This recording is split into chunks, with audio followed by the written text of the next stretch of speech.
Okay, so let's just start with what is Andy's Man Club? Who was Andy, and why was the club started? Yeah, so Andy's Man Club is a peer-to-peer support group for any man over 18, and we meet at 63 venues across the UK on a Monday night, 7 till 9. We started in memory of Andy Roberts, was a young man who took his own life by suicide in April 2016 down in Halifax. And as you can imagine, it left his family completely devastated. His brother-in-law, Luke Ambler, who done a lot with lifestyle coaching and mental health at the time, had a wee chat with Elaine, Andy's mum, and decided to come up with a coffee group for men and called it Andy's Man Club. And they launched their first meeting in July 2016, and we've kind of grown from there. Perfect. So with the groups, has the pandemic impacted them at all? Yeah, well, we actually had to take the decision as an organisation to close down. We actually made that decision the Friday before the country locked down during the pandemic, and decided to jump online. So we settled on Google Meets.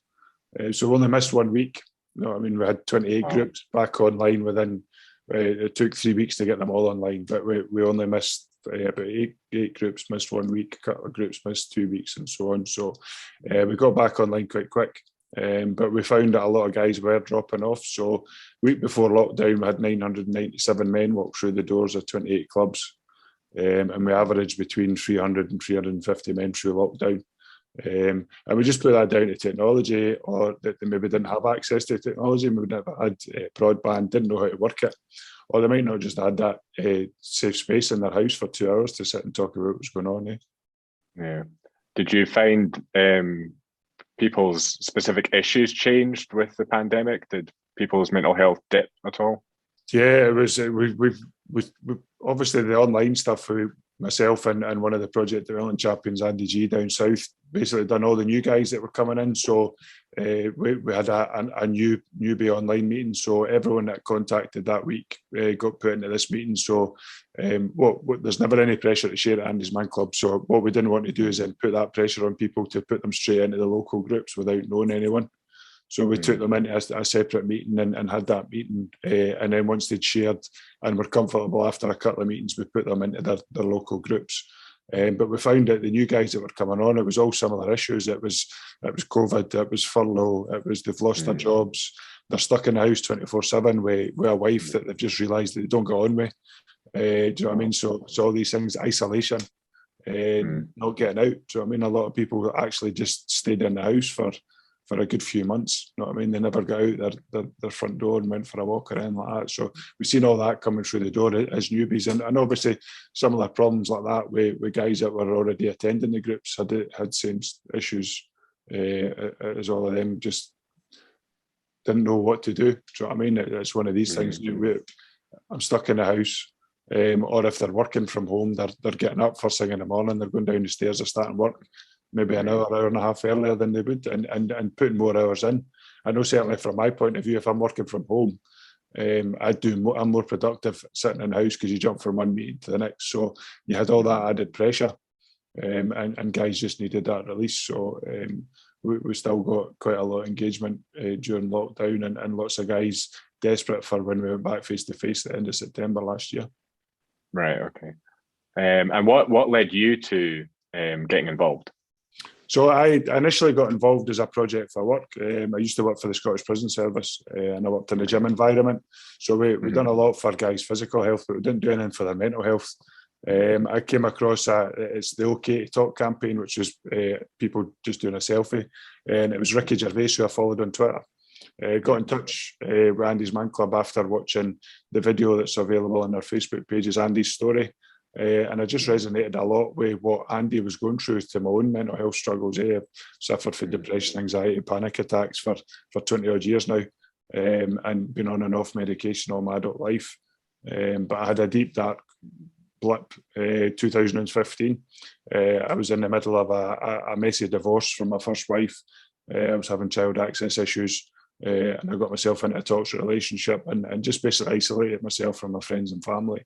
Was taking too much on, was retraining at work to become a PTI for the prison so I could work in the gym, and just got myself in a mess. Was using alcohol as a coping mechanism, and it just spiraled and spiraled and spiraled. And then one day I just decided that I'd had enough. And I packed up all my stuff in the house I was sharing with my partner at the time, labelled it all nice and neat, and put it in the corner of the garage.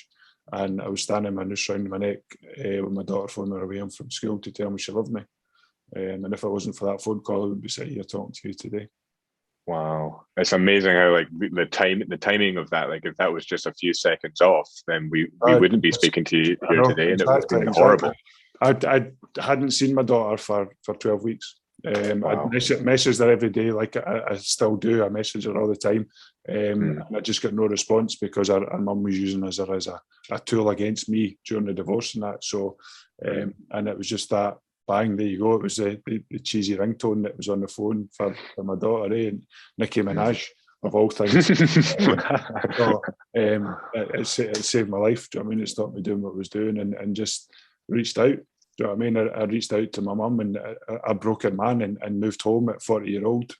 Back with my parents, got myself sorted, and I was on the up, and I was in a really good space when I discovered Andy's Man Club. So it's something I'm passionate about doing, is not letting other guys be in that position of they think they're on their own, they don't want to burden their friends and family, and they think it's embarrassing to talk about their problems and show weaknesses. So coming and doing podcasts, going out and raising awareness, doing presentations to businesses, it's all about reaching that one man to let them know that they're not on their own.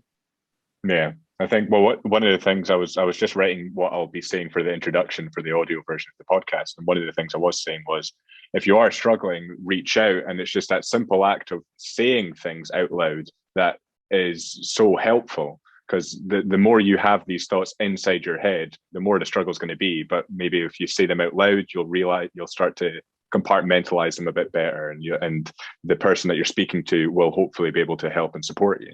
Yeah, and it's like, I mean, I've just shared you a small part of my story, and I'd never ever told anyone that until my first meeting at Andy's Man Club, because guys don't talk about that, eh?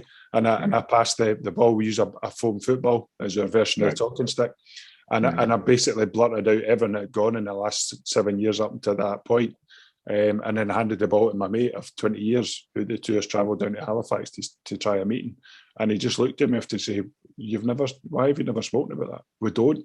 Guys don't talk about that. We talk about absolutely everything else, apart from the nitty-gritty. And it's one thing that we encourage people to just reach out. Do you know what I mean? Because if you're willing to reach out, there's people willing out to sit and listen to your issues and get that stuff off your chest. Because the more you talk about it, the less it actually owns you. Yeah, I think specifically for men anyway, so the dissertation I was doing last year was looking into men's mental health, and some of the stats that I was seeing other theorists cite was basically saying like young people their mental health is declining, especially amongst young girls, and that's what they kept saying. And that was my thought process was, well, what's happening with young boys? And so the big difference there is it could be that female mental health is worse. It also could be that less males are willing to admit it, so that means that won't be attributed into these stats. But the other main difference is suicide. And I've got like a stat here that's just, well, for England anyway, the male suicide rate in 2020 was 15% per 100,000. And for females, it was 4%. So that's the stark difference, is that more men are willing to take their lives than to I suppose, try and like get through get through talking about it. And maybe more females are willing to speak to their friends and stuff like that. So, well, I suppose my question is there any other differences that you've found that are specific to men? Why we're talking about men here? I think, well, obviously you're talking about suicide stats, and 75% of all suicides in the UK are male. So I'm not saying that women aren't important. We just concentrate on men because it's a higher percentage, and that's what Andy was.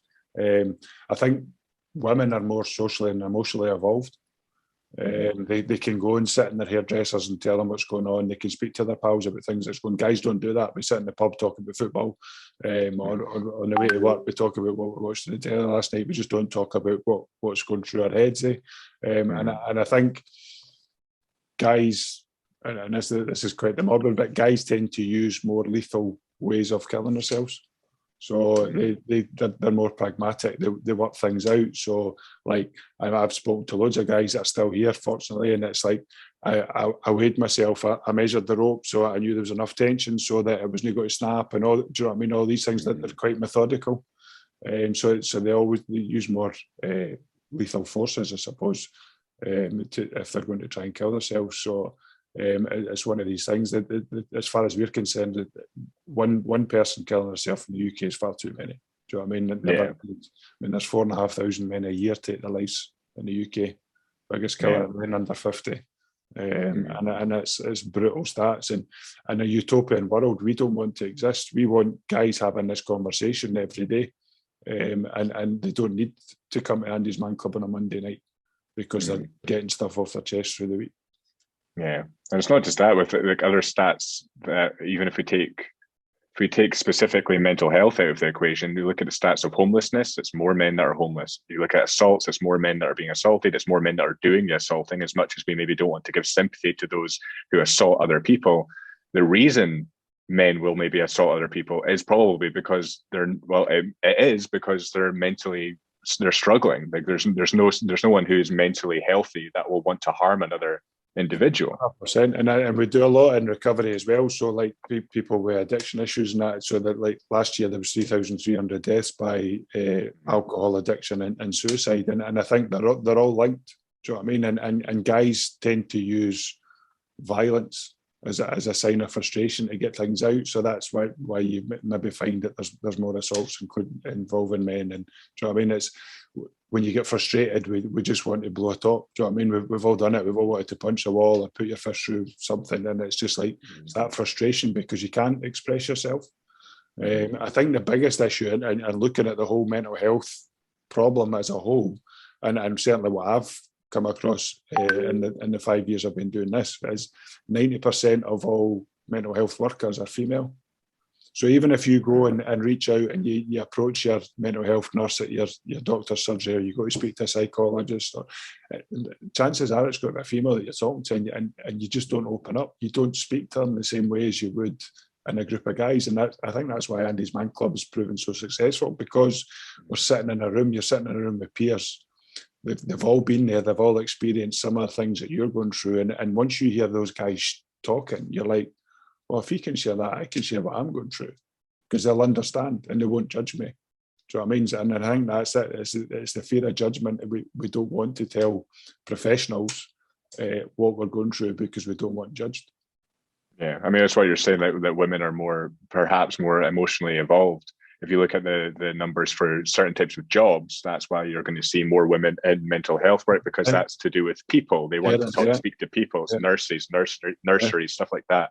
They want to be involved with people, whereas the stats tend to show that men want to be more involved with things. So they're going to want more something that's higher paid and less in contact with other people and working more hours. And that's why we also see more women who will go off to do childcare as well. Because they see raising a family and being with their family is more important than men tend to. So it's about maybe changing that.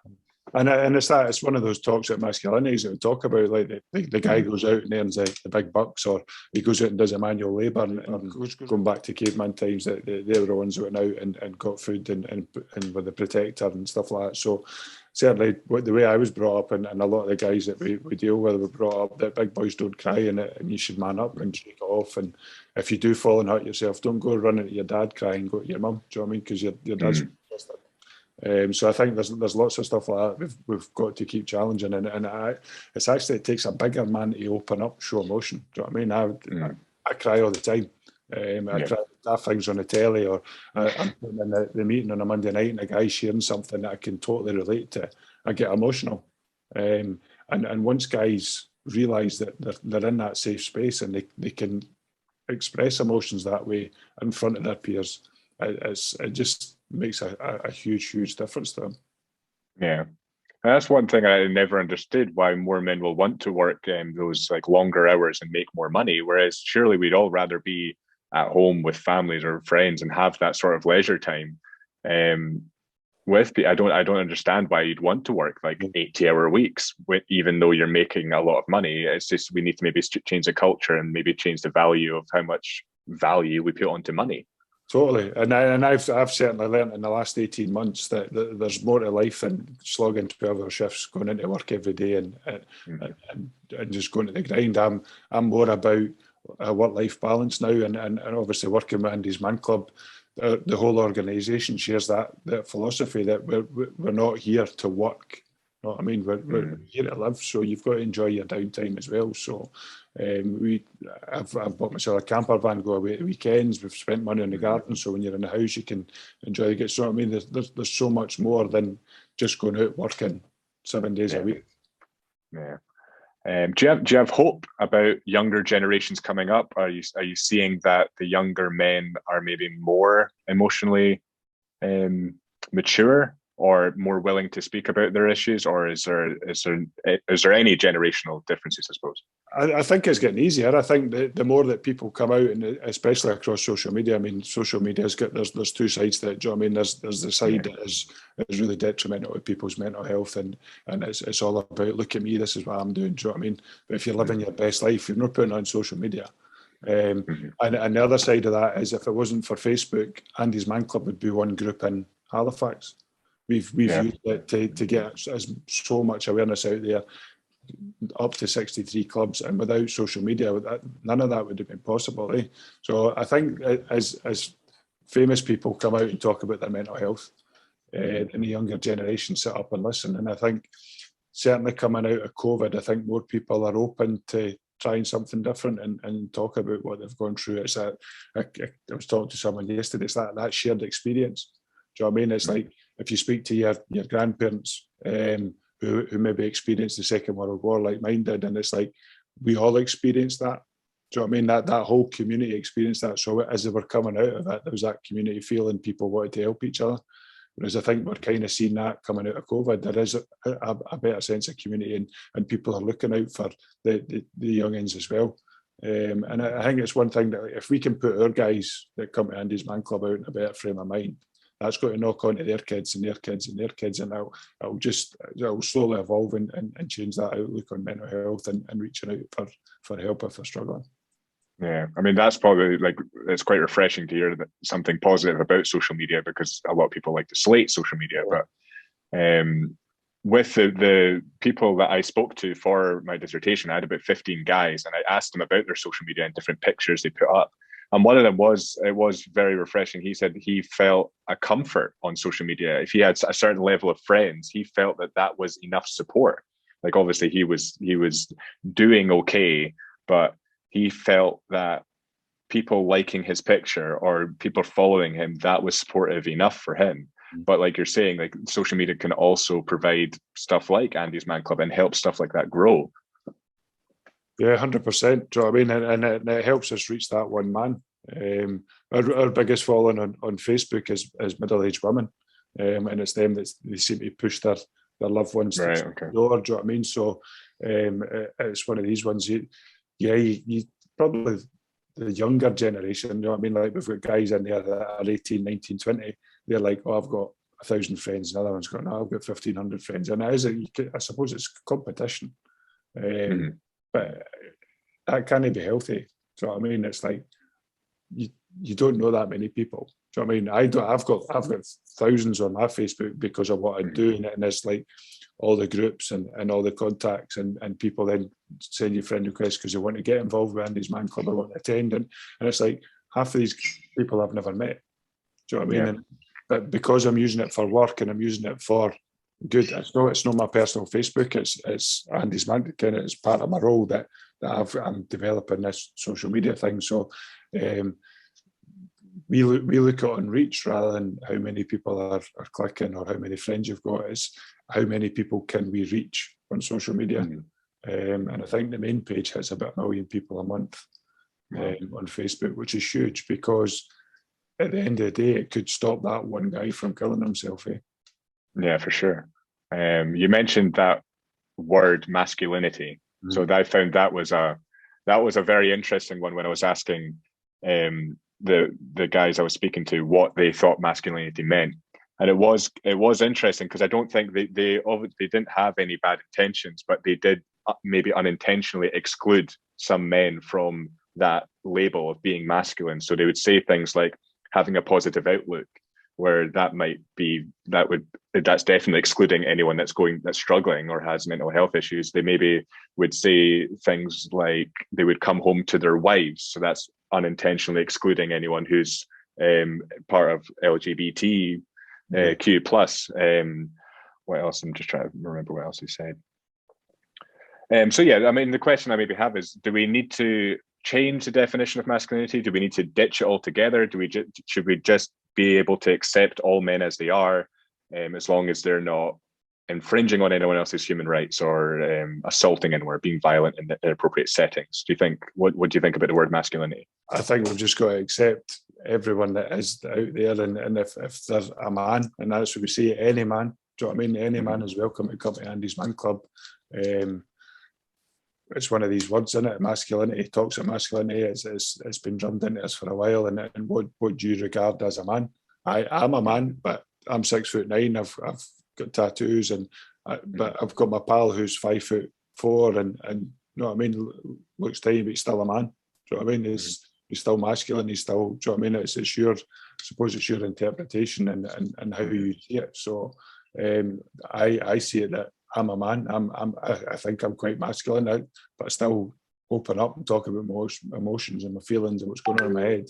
And I've already admitted I'm quite happy to sit there and greet a soppy film with a wife or a news story in the morning. You're sitting there eating your breakfast. You burst into tears. I'm still a man. Do you know what I mean? I still regard myself as masculine.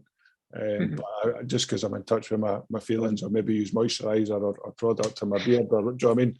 It's you could just keep going. We've done an interesting workshop with the Glasgow School of Arts, and it was all about that masculinity, and it was interesting, just like you're saying about other people's opinions. It's interesting to hear other people's opinions.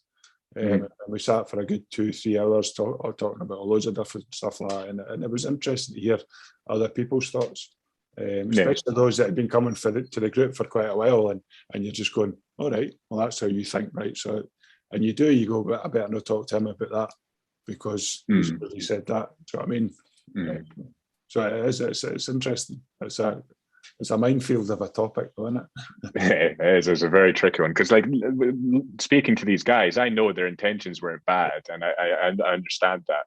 It's why I don't like this whole cancel culture that you see on Twitter, where people are getting shut down for saying something. Majority of the time, their intentions aren't bad. They've maybe said something and they've offended someone. They shouldn't be like shut down for that or be told that they're a horrible person. They should just be told, well, maybe you might be unintentionally excluding people from that, or maybe you're offending someone unintentionally by doing that. And that's something we make our guys very aware, because obviously we do, like, between our facilitators, and we've got a closed group, and you can put posts in the closed group to get support and that.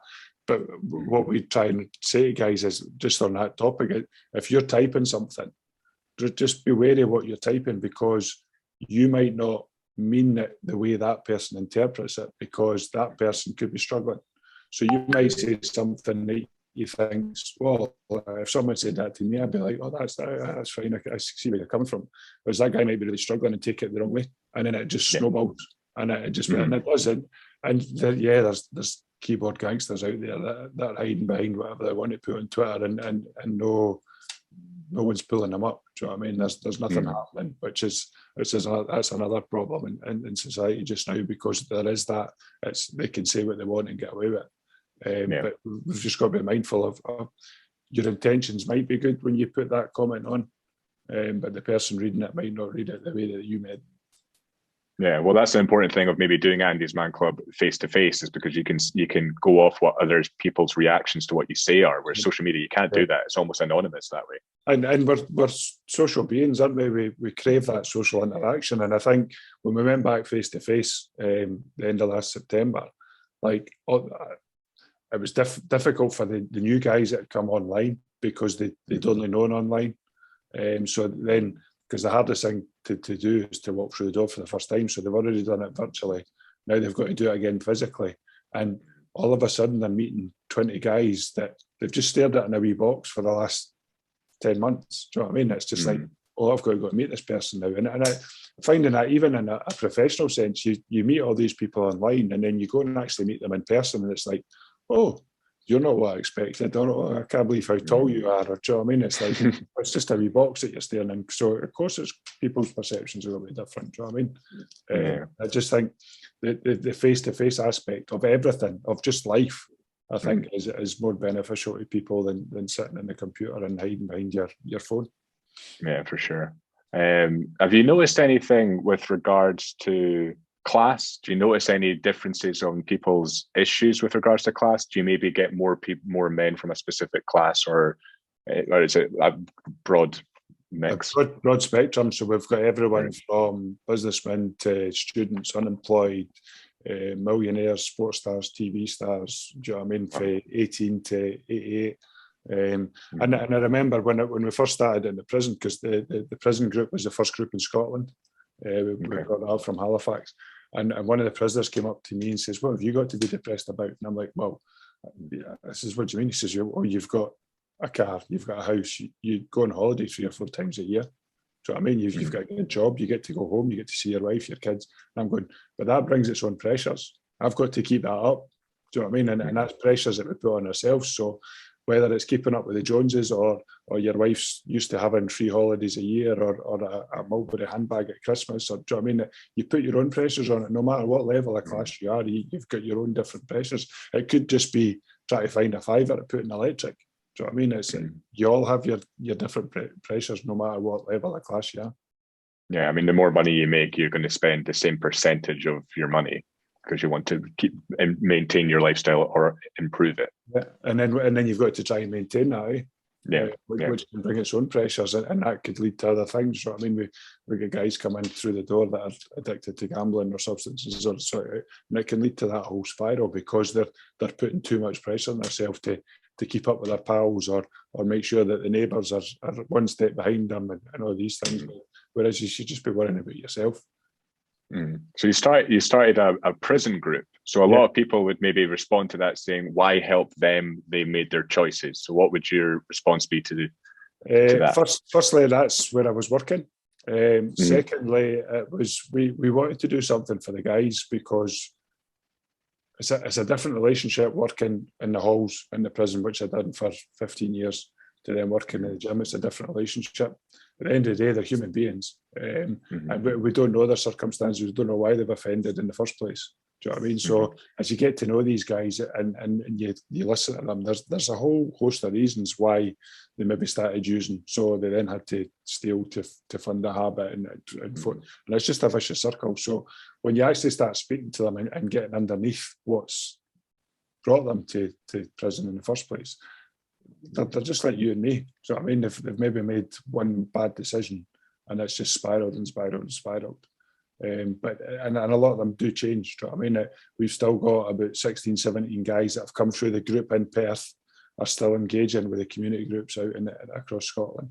And we've got a group down south in HM Humber as well, down the English Prison Service, which were doing the same thing. And they were getting about 60 guys a week coming through it. And it does it gives them stability, and it gives them somewhere to go and be themselves. And we were there as Alex and Adam, we went there as prison officers. So we were sitting there talking about our weeks and the shit that we've gone through. So they could relate to that a wee bit better. So they then seen the human side of us as well. And we've just done a recovery walk in Perth at the weekend, and I must have spoke to at least a dozen guys that I've met through the jail, and they all come up and, "All right, big man, how you doing?" Because you treat them like human beings, show them respect, treat them the way you want to be treated. Yeah, they've done something wrong and end up in jail, but they're there for punishment. You don't need to keep punishing them just because they're there. Do you know what I mean? Yeah, I mean that's how you'll stop people from reoffending, by doing that. The more you punish someone, the more. And that's the main aspect of a prison officer's job, is to stop reoffending. Yeah. How?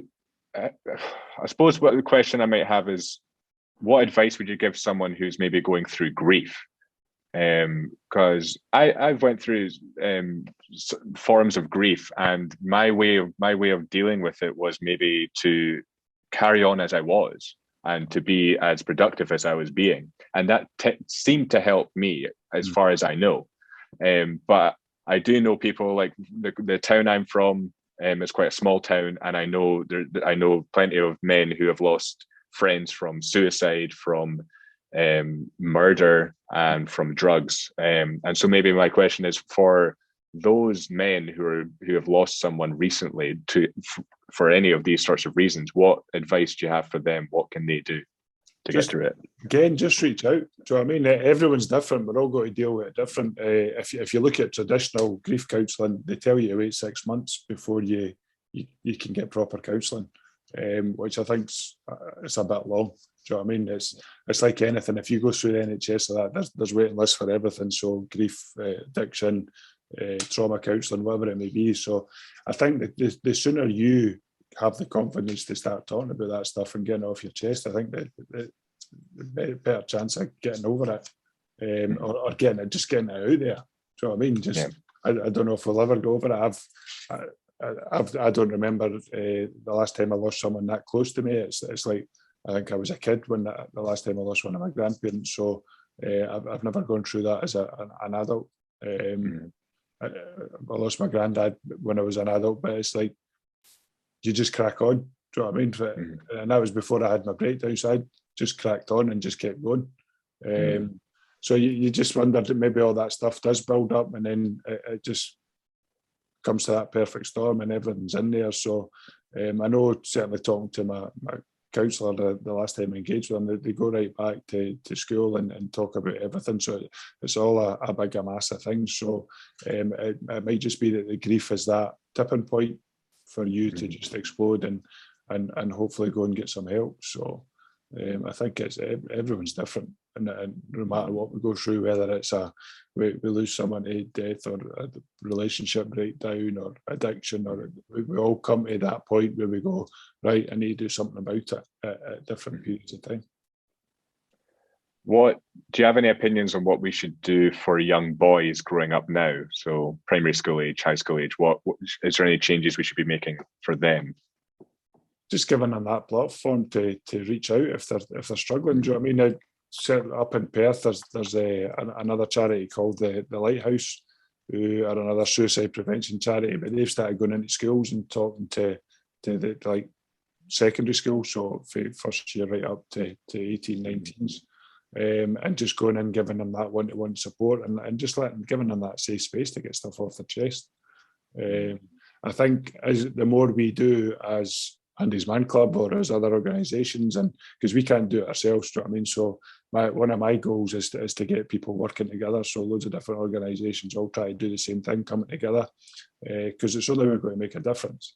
And if we can make a difference in what we're doing just now, that's going to impact on guys coming up. And if they can see that as they're growing up and seeing that it's okay for big Alex at 6'9" to talk about his feelings and break down and cry, well, if he can do it, then surely that's going to help me further down the line.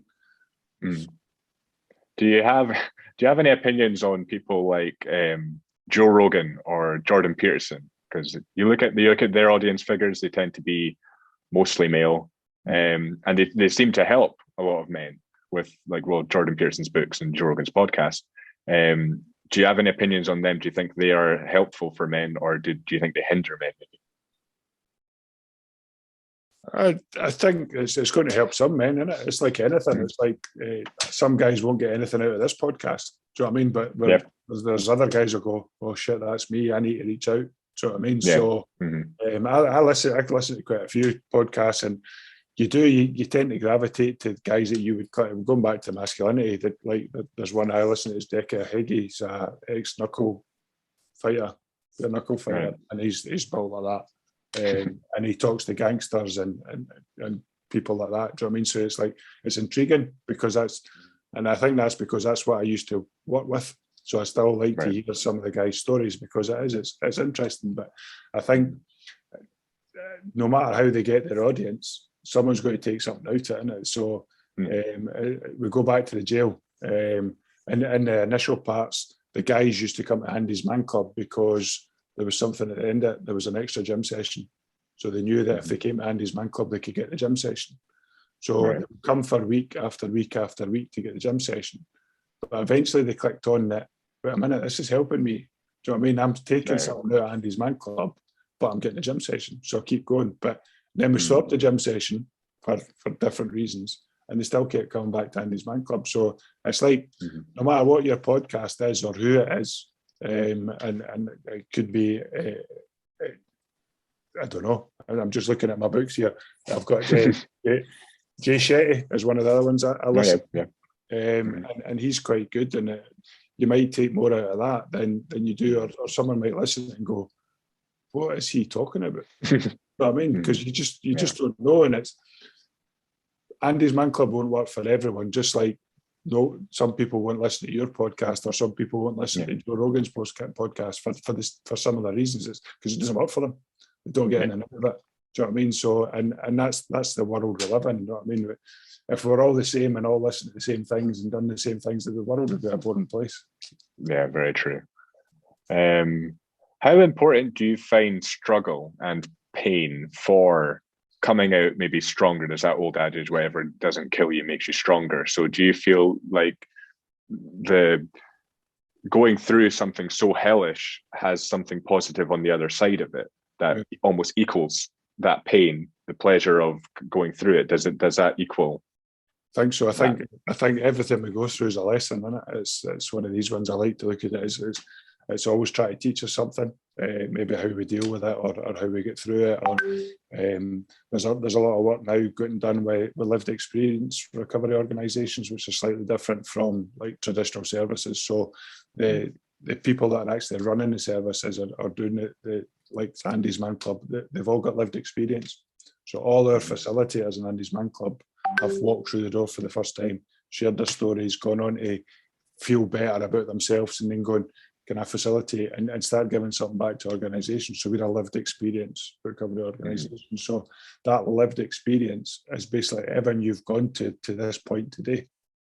You can't go to school or you can't go to college and learn that stuff, which is what services do. So if you're a mental health professional, a nurse, a doctor, you go to school, you go to university and you study that.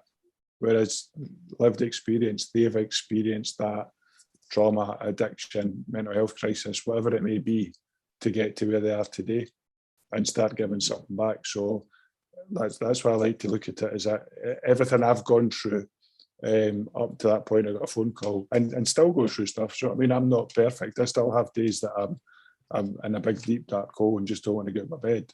But I get up and I make my bed and I go for my shower and I force myself to do it, because I know if I don't, it's just going to go back down away. Yeah. Well, that first thing, sorry, the making your bed will start the ripple effect. 100%. If you just do that one thing, and we say that to our guys in Andy's Man Club all the time, like, oh, I didn't want to get my bed, I didn't want to do this, I've not achieved anything today. Going, see tomorrow, get up, make your bed, that's you achieve something. Have a shower. There's two things you've achieved. So even if you're writing a list with 10 things on it and you only get the bed and the shower, you've still achieved something by the end of the day. Do you know what I mean? The rest of the list will wait till tomorrow. Yeah. I've just got a few more questions. I want to be sympathetic to your time. So for people listening who are curious and maybe want to attend one of the groups, how is the group structured? What happens when people come? So you come to Andy's Man Club on a Monday night. The guys will walk you in the door. We'll get you a cup of tea, cup of coffee, a biscuit. They'll sit you down. They'll explain what goes on in the meetings. So we run through 5 questions. The first 3 questions are always the same. And we have our own version of the talking stick, which is a foam football. So it's like a big, massive stress ball for guys to take their frustrations out on. And you can speak as little or as much as you want when you've got that ball. And when you don't have that ball, it's your turn to talk. Your turn to listen, sorry. First 3 questions are the same. First question is, how's your week been? So it's just a general catch up to see how the guys are doing. Question 2 is one positive from your week. So even if the guy's having a really shit time, we can find a positive if he's walked through the door. Yeah. Because it's huge. Do you know what I mean? That first step through the door is huge. Question 3 is anything off your chest. So everything we've talked about could be addiction, debt, gambling, relationship breakdown. You could just be having a really hard time. Do you know what I mean? Life just might be giving you all these lessons that we talk about, and you just want somewhere to go, or you might just want to escape the house for 2 hours and get some company. We then break for another cup of tea and a coffee, and that's where the peer support comes in. So if you came to the meeting and shared something that I could relate to, or I've been through, I can then go, right, this is who I spoke to, this is what I did. Do you know what I mean? We're not there to offer advice and tell you how to do it, but we'll tell you what we did to make us better. And then it's up to you to pick bits and bobs. Like everyone, do you know what I mean? We can use different strategies to get ourselves well. Then we get together for questions 4 and 5, which are positive neurological response questions. So we get some thinking about good stuff. So it's loosely based on CBT. So there's some short-term goal setting and what things have you achieved, or when did you last make yourself proud, or wee things like that. Or it could be something daft like, what's your favourite dad joke? So we've had all this heavy, deep dart stuff, question 3. And then 4 and 5, we're rolling about the floor, killing ourselves laughing. You know what I mean? And it's so simple, so simple.